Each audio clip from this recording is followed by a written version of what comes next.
So, hello guys, I hope you all are doing nice. Today we will start with workshop science and calculation level 1. ठीक है, तो इसमें पहला question जो है इसमें पूछता है आपका कि फैक्टर ऑफ सेफ्टी को डिफाइन कैसे किया गया है, फैक्टर ऑफ सेफ्टी को दिया कैसे गया है। तो फैक्टर ऑफ सेफ्टी निकालने का सीधा सा फॉर्मूला होता है कि maximum value of any parameter divided by designed value of that parameter.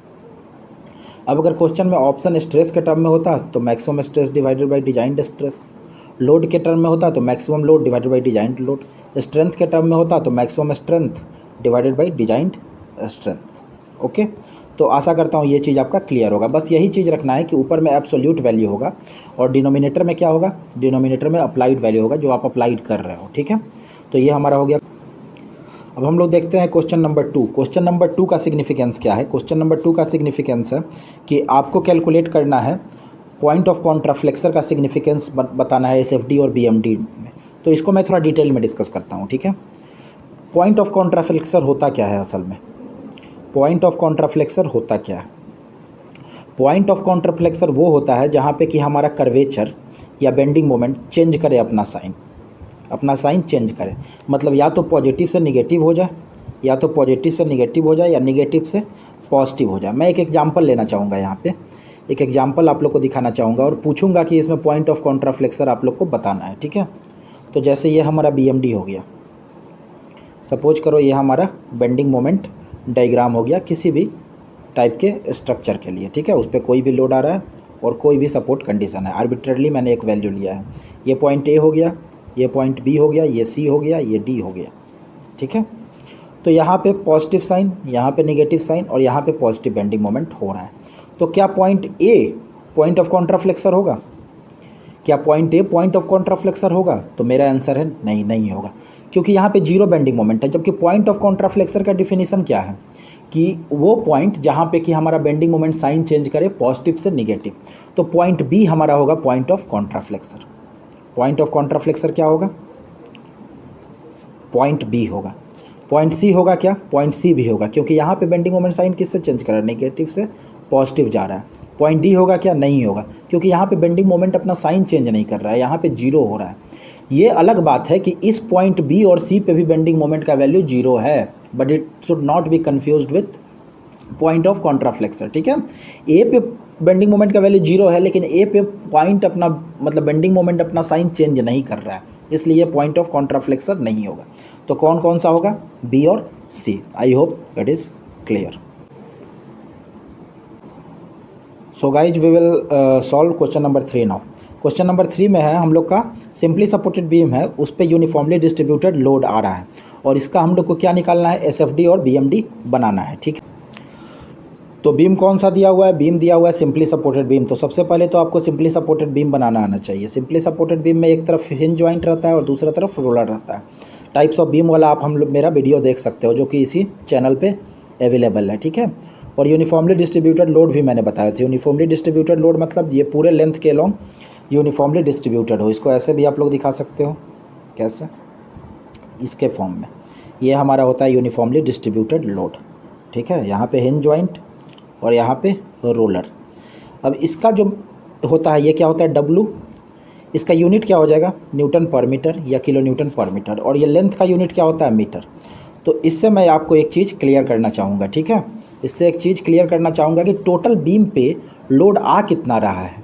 Total beam पे लोड कितना आ रहा है? तो ये डब्लू पर मीटर है और ये मीटर, तो कितना हो जाएगा? डब्लू इंटू एल पूरा लोड आएगा इस पर। और ये हमारा दो रिएक्शन है, तो यहाँ पे अगर आपको दो सपोर्ट रिएक्शन निकालना है तो कैसे निकालोगे? एक यहाँ पे होगा, एक यहाँ पे होगा, आर ए और आर बी। तो इसका दो मेथड है, एक मेथड तो ये है कि आप इक्विलिब्रियम कंडीशन यूज कर लो, sigma F X is equal to 0, sigma F Y is equal to 0 और sigma M Z is equal to 0 किसी भी पॉइंट के अबाउट। ये थोड़ा टाइम टेकिंग है। ये आप लोग अगर नहीं समझ में आए तो इसमें कमेंट डालिएगा, तो मैं इसका अलग से वीडियो बना के आपको बता दूंगा कि किसी में भी रिएक्शन कैसे निकालते हैं, या आप लोग मेरा टाइप्स ऑफ बीम वाला लेसन देख सकते हैं। दूसरा इसका तरीका क्या है? दूसरा तरीका बहुत आसान है, थोड़ा सा एप्टीट्यूड यूज करना है। क्या एप्टीट्यूड यूज करना है? टोटल लोड आ रहा है इस पर कितना? डब्ल्यू इंटू एल का, और दो रिएक्शन है, तो ये बोलेगा कि भाई तुम आधा ले लो और मुझको आधा दे दो। तो इधर कितना आ जाएगा? डब्ल्यू एल बाई 2 और इधर भी कितना आ जाएगा WL/2। तो हम लोग क्या किए, सपोर्ट रिएक्शन निकाल लिए RA और RB। तो अब हमारा प्रॉब्लम किस में सिंप्लीफाई हो गया, अब हमारा प्रॉब्लम इसमें सिंप्लीफाई हो गया, या ये भी बनाने की ज़रूरत नहीं है।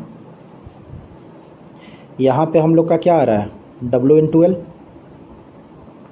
और यहाँ पे हम लोग का कितना आ रहा है WL/2, और यहाँ पे WL/2।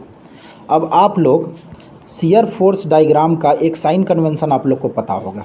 क्या पता होगा, राइट में डाउन पॉजिटिव होता है और लेफ्ट में अप पॉजिटिव होता है। ये याद रखना, किसी भी सेक्शन के राइट में जो डाउनवर्ड लोड होगा वो पॉजिटिव होगा, और लेफ्ट में जो अपवार्ड लोड होगा वो पॉजिटिव होगा।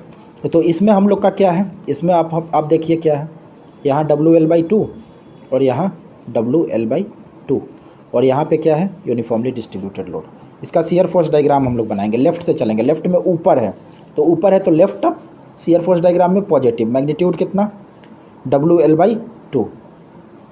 उसके बाद देखिए यहाँ पे राइट में ऊपर रहना चाहिए, नीचे रहना चाहिए, लेकिन है कहाँ, ऊपर है। तो राइट में ऊपर क्या हो जाएगा निगेटिव, तो इसको निगेटिव बना दिए WL/2। अब ये लोड हमारा कैसा है, यूनिफॉर्मली डिस्ट्रीब्यूटेड है। यूनिफॉर्मली डिस्ट्रीब्यूटेड लोड का मतलब negative and constant, negative and constant. तो इसका जो स्लोप होगा शियर फोर्स डायग्राम के लाइन का, वो हमारा क्या होगा निगेटिव एंड कांस्टेंट। तो ये हमारा कैसा आएगा, इधर निगेटिव डायरेक्शन में ये लाइन बना और कांस्टेंट स्लोप का बना। ऐसा मैंने क्यों बोला, ये हमारा शियर फोर्स डायग्राम होगा। ऐसा मैंने क्यों बोला, ऐसा मैंने इसलिए बोला क्योंकि आपको एक चीज़ पता होगा। क्या पता होगा कि dV/dx, एक minute, dV/dx is equal to W, means slope of shear force diagram is equal to load intensity. ठीक है, तो ये हमारा शियर फोर्स डायग्राम बन गया। अब हम लोग इसी प्रॉब्लम का बेंडिंग मोमेंट डायग्राम बनाएंगे। बेंडिंग मोमेंट डायग्राम बनाएंगे WL/2, WL/2 and here WL। यहाँ देखिए शियर फोर्स डायग्राम हम लोग का कैसा बना था, ऐसा बना था। अब सिंपली सपोर्टेड के सपोर्ट पे यहाँ पे क्या हो जाएगा, बेंडिंग मोमेंट का वैल्यू 0, और यहाँ पे भी सपोर्ट पे बेंडिंग मोमेंट का वैल्यू क्या हो जाएगा 0। यहाँ पे क्या है शियर फोर्स, यहाँ पे शियर फोर्स क्या है मिनिमम है, तो यहाँ पे बेंडिंग मोमेंट क्या हो जाएगा मैक्सिमम हो जाएगा। यहाँ पे बेंडिंग मोमेंट हम लोग का मैक्सिमम हो जाएगा, जिसका कि मैग्नीट्यूड कितना आता है WL²/8। ये आप लोग कैलकुलेट कर सकते हो। ऐसा मैंने कैसे कह दिया कि यहाँ पे मैक्सिमम होगा और वेरिएशन ऐसा होगा, तो इसके लिए भी हम लोग स्लोप का कॉन्सेप्ट यूज करेंगे। इसके लिए भी हम लोग स्लोप का कॉन्सेप्ट यूज करेंगे। स्लोप का कॉन्सेप्ट होता क्या है, काफ़ी इंपॉर्टेंट है स्लोप का कॉन्सेप्ट। आप लोग को मैं सिखा दूंगा, अगर आप लोग को ये चाहिए होगा तो आप कमेंट सेक्शन में लिख सकते हो। ठीक है, तो स्लोप का कॉन्सेप्ट होता क्या है, dm/dx is equal to V, means slope of bending moment diagram is equal to shear force. यहाँ पे स्लोप कैसा है, यहाँ पे वैल्यू जो है शियर फोर्स का वो कैसा है, हमारा निगेटिव है और पॉजिटिव है और कांस्टेंट है, पॉजिटिव और डिक्रीजिंग है, सॉरी पॉजिटिव है और डिक्रीजिंग है। तो यहाँ पे जो स्लोप बनेगा वो कैसा बनेगा, पॉजिटिव बनेगा और डिक्रीजिंग बनेगा। तो आप यहाँ पे देख लो, यहाँ पे स्लोप का वैल्यू क्या है, ज़्यादा है, जबकि यहाँ पे स्लोप का वैल्यू क्या है, कम है। वैसे ही यहाँ क्या है, निगेटिव है, निगेटिव है और क्या है, इंक्रीजिंग है कि डिक्रीजिंग है, इंक्रीजिंग है। तो यहाँ पे निगेटिव, तो यहाँ पे स्लोप का वैल्यू क्या है, कम है, और यहाँ पे स्लोप का वैल्यू क्या है, ज़्यादा है। ठीक है, तो ये हमारा हो गया निगेटिव एंड इंक्रीजिंग स्लोप का। ठीक है, तो ये वाला क्वेश्चन नंबर 3 हो गया। तो क्वेश्चन नंबर 3 का ऑप्शन नंबर 1 सही हो जाएगा। ठीक है, अब हम लोग देखते हैं क्वेश्चन नंबर 4। क्वेश्चन नंबर 4 में हम लोग को क्या निकालना है, क्वेश्चन नंबर 4 में हम लोग को निकालना है calculate the mean torque when the shaft is transmitting 100 kilowatt at 160 RPM।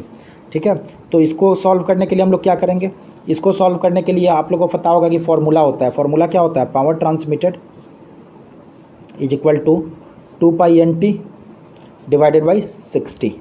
यहाँ पे पावर का वैल्यू कितना है, 100 किलोवाट है, तो इसको वाट में बदल देंगे, 100 × 10⁻³ watt is equal to 2π into RPM का वैल्यू कितना है 160 RPM, और टॉर्क आपको कैलकुलेट करना है और डिवाइडेड बाई 60। इसको आप सॉल्व करोगे, इसको आप सॉल्व करोगे, जब इसको आप सॉल्व करोगे तो आपको वैल्यू क्या मिलेगा, जब इसको आप वैल्यू सॉल्व करोगे तो टॉर्क का जो आपका वैल्यू आएगा वो आएगा 5966.6 न्यूटन मीटर, और इसको किलो न्यूटन में जब कन्वर्ट कर लोगे तो 1000 से डिवाइड कर दोगे। तो ऑप्शन नंबर कितना हो जाएगा सही? ऑप्शन नंबर आपका हो जाएगा 1, दैट विल बी करेक्ट। अब हम लोग देखते हैं क्वेश्चन नंबर 5। क्वेश्चन नंबर 5 क्या बोलता है कि अगर 60 वाट का बल्ब है और इसको आप कितना देर जलाते हो? 1800 घंटा जलाते हो, तो किलो वाट में आपको रिप्रेजेंट करना है। कुछ नहीं है, एप्टीट्यूड है, मैथ्स है इसमें। तो कितना हो जाएगा? 60 गुना 1800 और यह क्या हो जाएगा? Watt hour. वाट को किलो आउट में बदलने के लिए क्या करोगे? 1000 से डिवाइड कर दोगे। तो 1 2 3 1 2 3 18 छक, ये मल्टीप्लिकेशन कर लेना। 18 छक कितना होता है? 8 छक 48, 6 एकम 6 4 10, तो 108 किलो वाट। क्वेश्चन नंबर 6 देखते हैं। क्वेश्चन नंबर में क्या है? Vector quantity H. तो स्केलर क्या होता है? स्केलर में सिर्फ डायरेक्शन होता है, जबकि वेक्टर क्या होता है? वेक्टर में हमारा डायरेक्शन और मैग्नीट्यूड दोनों होता है। ठीक है, तो इसका ऑप्शन क्या हो जाएगा? Option number 1, option number 1। अगला है क्वेश्चन नंबर 7। क्वेश्चन नंबर 7 क्या बोलता है कि आपको I3 कैलकुलेट करना है गिवन नेटवर्क में। तो ये वाला पॉइंट आप देखो, जो नोड 1 दिया है, इससे जो भी बाहर जा रहा है, उसको क्या करना है? निगेटिव लेना है, और जो भी इसके पास आ रहा है उसको क्या लेना है? पॉजिटिव लेना है। तो बाहर क्या जा रहा है? I2 बाहर जा रहा है तो निगेटिव। I1 क्या? -I1 = 2 ampere. बाहर जा रहा है कि अंदर जा रहा है? बाहर जा रहा है तो -2। और I3 कहाँ जा रहा है? बाहर जा रहा है तो -I3। तो ये तीनों कितना हो जाएगा? 0 के बराबर।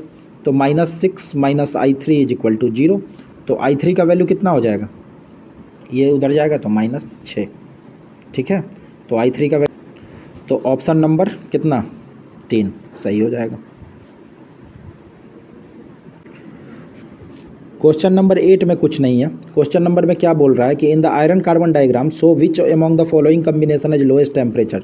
लोएस्ट टेम्परेचर, देखो यहाँ पे सबसे लोएस्ट टेम्परेचर कितना है? टेम्परेचर और मास परसेंटेज का ग्राफ है। तो फेराइट का आप देख रहे हो कि सबसे कम है टेम्परेचर, तो फेराइट किस ऑप्शन में है? ऑप्शन नंबर 2, तो option number 2 will be correct. Question number 9 में क्या है? Material with low modulus of elasticity. तो मॉडुलस ऑफ इलास्टिसिटी पहले क्या होता है ये थोड़ा देख लेते हैं। मॉडुलस ऑफ इलास्टिसिटी क्या होता है? तो मॉडुलस ऑफ इलास्टिसिटी को हम लोग और क्या बोलते हैं? यंग्स मॉडुलस भी बोलते हैं। क्या बोलते हैं? यंग्स मॉडुलस भी बोलते हैं। इसको डिफाइन कैसे किया गया है? E = stress by strain. ठीक है, तो आप यहाँ पे एक चीज़ देखो कि अगर मैं स्ट्रेन का वैल्यू 1 ले लेता हूँ तो ये क्या हो जाएगा? मॉडुलस ऑफ इलास्टिसिटी किसके बराबर हो जाएगा? स्ट्रेस के बराबर। तो मॉडुलस ऑफ इलास्टिसिटी वैसा स्ट्रेस है, वैसा वैल्यू है स्ट्रेस का जिस पे कि हमारा स्ट्रेन का वैल्यू क्या हो जाए? 1 हो जाए। ठीक है, तो अब हम लोग क्वेश्चन पे चलते हैं। क्वेश्चन क्या है हमारा? क्वेश्चन हमारा है सिंपल सा कि क्या है? Material with low modulus of elasticity. सबसे कम मॉडुलस ऑफ इलास्टिसिटी किस में होता है? कॉपर, आयरन, टाइटेनियम और एल्युमिनियम में। तो एल्युमिनियम में। अगला क्वेश्चन है कि हमारा qualities of cast iron does not cover. कच्चे लोहे के गुणों में शामिल नहीं है। हार्डनेस तो होता ही है, ब्रिटलनेस होता है कि नहीं? ब्रिटलनेस होता है, तभी तो हम लोग कार्बन मिला के माइल्ड स्टील बनाते हैं। नेल मेकिंग, कील बनाना, और कार्बन कंटेंट। तो कार्बन कंटेंट होता है कि नहीं? होता है। लेकिन नेल मेकिंग क्या होता है? नेल मेकिंग नहीं होता है। तो ऑप्शन नंबर 3। ओके, अब नेक्स्ट प्रॉब्लम क्या है? नेक्स्ट प्रॉब्लम है कि what will be the equivalent capacitance of 3 capacitor. 3 capacitor और पैरेलल में कनेक्टेड है। तो एक चीज़ देख लो कि जब जो रेसिस्टेंस का केस होता है उसका उल्टा होता है कैपेसिटर का। रेसिस्टेंस अगर सीरीज में रहता था तो हम लोग क्या करते थे कि सिंपल सा ऐड कर देते थे जितने भी रेसिस्टर्स थे उनके मैग्नीट्यूड को। और कैपेसिटेंस में क्या है? जब पैरेलल में होगा तो ऐड कर देंगे। तो इस क्वेश्चन में क्या है? इस क्वेश्चन में हम लोग का क्या है? पैरेलल है तो ऐड कर देंगे। 10 15 25 25 20 45, तो 11 का ऑप्शन क्या हो जाएगा? 4। अगला क्वेश्चन है कि हमारा 10 वाट कितना जूल पर सेकेंड के बराबर हो जाएगा। तो पावर क्या होता है? Work done per unit time. Power का ऐसा यूनिट वाट, और वर्क का कितना होता है? जूल, और टाइम का कितना हो? सेकेंड। तो 10 वाट कितना हो जाएगा? 10 जूल पर सेकेंड के बराबर हो जाएगा।